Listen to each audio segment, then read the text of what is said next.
मैंने पिछले वीडियो में ही कहा था कि विनाश काले विपरीत बुद्धि। जब आदमी का नाश आता है ना तो बुद्धि खराब हो जाता है। यही हाल था आपका श्रीमान खेसारी जी, जो आप अंड संड बोले जा रहे थे, अल बल बोले जा रहे थे, राम मंदिर के विरोध में उतर गए चुनाव लड़ने के लिए, सभी बड़े भाइयों के विरोध में उतर गए चुनाव लड़ने के लिए, और इतना कुछ बोल गए कि जनता आपको साफ साफ नकार दी। इसी वजह से आप चुनाव हार गए। कहाँ कहाँ चूक हुई है ये बताने की ज़रूरत शायद मुझे तो है नहीं, लेकिन मैं जनता के सामने तो ज़रूर रखूँगा। स्वागत है आप सभी का द नेशन पल्स में, और आप देखना शुरू कर चुके हैं हमारे साथ the nation pulse. Khesari Lal Yadav बहुत बुरी तरीके से हारे हैं, और हार का सामना करने के बाद सोशल मीडिया पे लाइव आके कहते हैं हार और जीत तो एक सिक्के के दो पहलू हैं, कोई जीतेगा तो कोई हारेगा ज़रूर, बिल्कुल हारेगा। और मैंने पिछले कई वीडियो में कहा था कि खेसारी भैया आप जीत नहीं पाओगे। कारण बताऊंगा तो आपको थोड़ा सा बुरा लग सकता है। बुरा क्यों ना लगे, सच जो है, और सच तो कड़वा ही होता है। मंच पे आप कहते हो ब्रह्मा जी ने जो लकीर खींचा है उसे मिटोकर मैं विधायक बन जाऊंगा। विधायक तो दूर की बात है, आप अपने परिवार में मुखिया का चुनाव तक नहीं जितवा पाए तो आप विधायकी कहाँ से जीत जाएंगे। बोलते बोलते आप पवन सिंह, निरहुआ जी, मनोज तिवारी जी और रवि किशन जी को आसाराम बापू तक घोषित कर दिया। आपको ये भी पता था कि आसाराम बापू एक रेप के केस में अंदर है। बड़े भाई जिसे आप पिता तुल्य कहते हैं उसको आप आसाराम बापू से कंपेयर कर देते हैं। आप कहते हैं हॉस्पिटल ज़रूरी है, राम मंदिर की ज़रूरत नहीं थी। जिस देश में हज़ारों की संख्या में हॉस्पिटल हो वहाँ राम मंदिर बनने में दिक्कत ही क्या है। सरकार के मनमर्जी के वजह से राम मंदिर नहीं बना। राम मंदिर बना तो कोर्ट के ऑर्डर पर, बस सरकार ने फॉलो किया कोर्ट का ऑर्डर। उस राम मंदिर को बनाने में ना जाने कितने लोग शहीद हो गए, कुर्बान हो गए, और अपना गला कटवा बैठे, अपने शरीर पे लाखों गोलियों की बौछार करवा ली और अपने जान से हाथ धो बैठे। तब जाकर रामलला कहीं मंदिर में आकर विराजमान हो पाए। फिर आपने ये कैसे कह दिया कि राम मंदिर की ज़रूरत नहीं है। गोलियां चलती थी तो वो जाति नहीं देखती थी कि वो सवर्ण है, यादव है, मुस्लिम है, दलित है, या किस कास्ट और किस बिरादरी से है। बस गोलियां तो बस इंसान के सीने में उतरकर उसे मौत के घाट सुला देती थी। उसके बावजूद आपका रूह नहीं कांपा।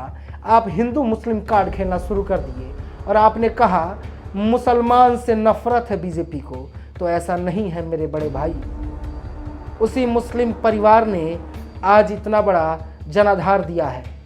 उसी मुस्लिम औरतों ने इतना बड़ा जनाधार दिया है जिसकी वजह से आज एनडीए की प्रचंड बहुमत से जीत हुई है। आप बोलते बोलते क्या बोल जाते हैं आपको पता ही नहीं लगता। आप अपने आप को रावण समझ बैठे तो रावण का भी घमंड नहीं रहा तो आप किस खेत की मूली है। खेसारी भैया बोलिए, लेकिन उतना ही बोलिए जितना बर्दाश्त हो सके, जनता को जितना शोभा दे और जनता को जितना समझ में आए। आप मंच से कहते हैं कि सरस्वती माता के मंदिर बनाने से अगर विद्या आ जाता तो हम सरस्वती माता का मंदिर ही बना देते, स्कूल की ज़रूरत किसी को नहीं है। तो आपको बता दूं, सरस्वती माता ही विद्यादायिनी है जिसके वजह से बुद्धि विवेक आता है। और जो लग रहा है आपसे रुष्ट हो गई थी, इसीलिए आपका बुद्धि ही खराब हो गया और कुछ भी अनाप शनाप बोलते चले गए। आप अकेले अपने आप को ये समझ बैठे कि भगवान के दूसरे अवतार आप ही हैं। लेकिन आपको इतना याद होना चाहिए था खेसारी भैया कि हम जो बोल रहे हैं उसका असर सिर्फ मुस्लिम या यादव या किसी एक समुदाय पे नहीं पड़ेगा, उसका असर हर एक जनता के दिमाग पे पड़ेगा, जो अगर रुष्ट हो गई तो मुझे औंधे मुंह पटक देगी। और वही हुआ, मुंह के बल गिर के आप धराशायी हो गए और इतना बड़ा चुनाव आप जीतते जीतते हार गए। आपको कितने वीडियो में समझाया मैंने कि प्लीज़ बोलिए, मुंह खोलिए, लेकिन सिर्फ और सिर्फ सही बोलिए। ज़रूरत नहीं है कि जीतने के लिए आप साम दाम दंड भेद लगाने लगे, क्योंकि ये जनता की अदालत है। यहाँ गुनहगार माफ़ नहीं किए जाते। आपके बयानों की लिस्ट अगर बनाई जाए तो मुझे लगता है ये वीडियो 4-5 घंटे का हो जाएगा, इसलिए शॉर्ट में ही समझा देता हूँ आपको। आपने ही कहा था खेसारी भैया, शायद आपको याद होना चाहिए, मुझे नहीं पता आप बयान बोलने के बाद भूल जाते हैं या याद रखते हैं। आपके ही बयान थे, जिस बयान को अगर मैं दोहराऊं तो आपको मिर्ची लग सकती है और थोड़ा दर्द हो सकता है, लेकिन क्या करूं, सच बोलने की आदत मुझे मजबूर कर रही है कि मैं बोल ही दूं। आपने खेसारी भैया चुनाव प्रचार में ये भी बोला था कि चारों के चारों सुपरस्टार हैं, हम ही मौगा हैं। आपको मौगा या नचनिया शब्द का प्रयोग किसी 4 भाइयों ने नहीं किया था, जिन 4 भाइयों का आप जिक्र करते हैं बार बार। आपने खुद ही अपने आप को विक्टिम बना लिया और विक्टिम कार्ड खेलने लगे, जिससे जनता को आप मूर्ख बना सके। लेकिन ये पब्लिक है, सब जानती है। ये डायलॉग तो आपने सुना ही होगा। पब्लिक को पता था, जो व्यक्ति जिन्हें बड़ा भाई कहता है, जिसे पिता समान कहता है, उसको जलील करने में 1 मिनट नहीं लगा रहा है चुनाव जीतने में। और चुनाव जीतने के लिए इतने चीज़ें बोल जा रहा है, वो चुनाव जीतने के बाद हमारे लिए करेगा ही क्या। आपने ये भी बोला कि पवन सिंह एक मेहरारू पे नहीं रहते हैं। अरे चलिए, उनका तो पारिवारिक मैटर है, पत्नी उनके विवाद का मामला जो भी है उनके और उनके पत्नी के बीच वो चल रहा है, पर आप तो शादीशुदा हैं। फिर भी आपने काजल राघवानी से लेकर ना जाने किन किन का नाम बताऊं, अक्षरा सिंह, ना जाने किन किन के साथ अफेयर हुआ आपका।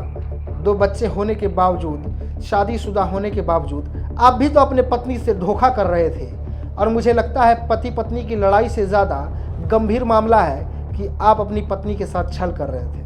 खेसारी भैया, मैं आपसे एक ही गुजारिश करूंगा, फिर आप लौट के जाने वाले हो इस इंडस्ट्री में, तो थोड़ा सा सर को झुका लेना, शब्द को नरम कर लेना, मुंह के अंदर मिठास ले आना और शब्दों में थोड़ी सी संयमता बरतते हुए माफ़ी ज़रूर मांग लेना इन चारों भाइयों से, क्योंकि ये वही 4 भाई हैं जिन्होंने आपको बहुत सपोर्ट किया था।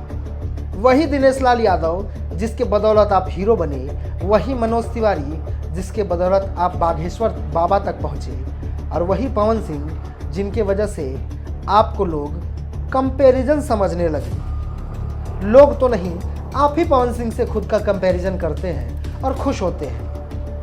तो कहावत है ना, अपने मुंह मियाँ मिट्ठू बनना, तो अपने मुंह मियाँ मिट्ठू बनने से कोई फ़ायदा नहीं होने वाला है। थोड़ा सा वाणी के अंदर मिठास लाइए और जो आप अंड शंड बोलते हैं उसको बोलना बंद कर दीजिए। द नेशन पल्स की पूरी टीम आपको एक ही अनुरोध करना चाहती है कि अब चुपचाप काम कीजिएगा, जातिवादी गाने मत गाइएगा, यादव को बड़ा और बाकी सभी समाज को छोटा मत दिखाइएगा, क्योंकि पढ़े लिखे यादव इन चीज़ों से नफरत करते हैं कि कोई आदमी जातिवाद उन्माद फैलाए और ऐसी स्थिति तैयार करे जिसकी वजह से आपस में लड़ाई झगड़े हो। पावर स्टार पवन सिंह से भी माफ़ी मांगिएगा, क्योंकि जिसे आप भाभी कहते हैं, उसी भाभी और भैया को आपने जलील करने का कोई कसर नहीं छोड़ा। फिर भी पवन सिंह ने आपके बारे में या आपके परिवार के बारे में कुछ भी नहीं बोला, क्योंकि उन्हें मर्यादा पता है। और चुनाव तो एक लोकतांत्रिक प्रक्रिया है जिसमें हार और जीत तो होती रहेगी। बुरा तो आप नहीं मान रहे होंगे, थोड़ा दर्द हो रहा होगा, क्योंकि आपका हालत पंचर हो गया था इस चुनाव में और जनता ने आपको पूरा ही पंचर कर दिया। बाकी आप समझदार हैं, गुजारिश करूंगा समझदारी से काम लीजिएगा और बड़े भाइयों की इज्जत कीजिएगा। पूरी दुनिया को पिता तुल्य मानने के बाद जब आप उनकी बेइज्जती करते हैं तो मुझे आपकी परवरिश पे शक होता है। क्या गलती है आपके पिता की, जिन्होंने आपको इतने अच्छे संस्कार दिए, फिर भी आप उनको जलील करने में कोई कसर नहीं छोड़ रहे हैं। क्योंकि जब पिता शब्द आ जाता है तो अपने आप इंसान को थोड़ा मर्यादा रखना चाहिए। बाकी बोलूँ तो बोलूँ क्या, और आपके लिए बोलने के लिए बचा ही क्या है। बोल बोल के थक गए, लेकिन आप सुधरने का नाम नहीं लेते हैं। मिलते हैं अगले वीडियो में। और खेसारी जी को कौन कौन व्यक्ति क्या सलाह देना चाहता है कमेंट में ज़रूर बताइएगा। चैनल पे नए हैं तो चैनल को सब्सक्राइब कीजिएगा और देखते रहिए द नेशन पल्स। जय हिंद, जय भारत, जय बिहार।